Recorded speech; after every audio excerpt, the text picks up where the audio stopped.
Sorry about that, guys. It went off and it was maximum filming time allowed, and so I had to start over again.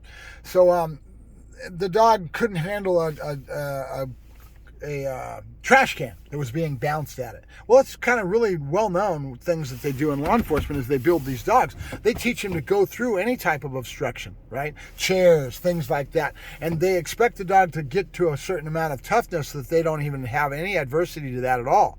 They'll go out, over, under, and they'll just keep working their way through it. If the dog's got the right genetic stamps in him and he's been built properly, right?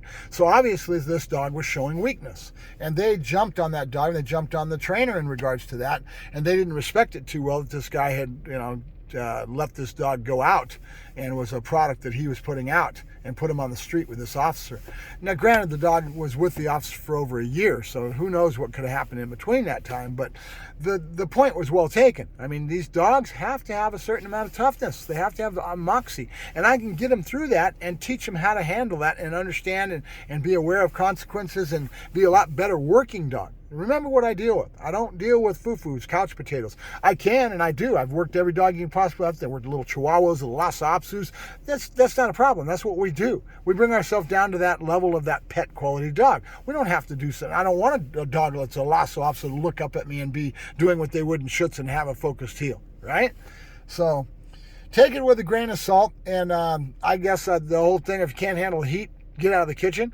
So that's why I'm kind of replying to this whole thing and giving you a reply. And I expect another bunch of bleeding hearts to come in and just blast me and be, the purely positive crowd will be all over my ass and jumping right on the wagon because this one person started the thread and coming after me.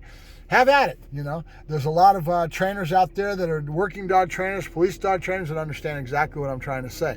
The public's perception based on lack of knowledge and ignorance is an amazing thing, but it's something we have to deal with, as a professional. Try to be a law enforcement officer and go out there and deal with what they deal with every day of the week and deal with what they deal with and not have to be aggressive with what they do.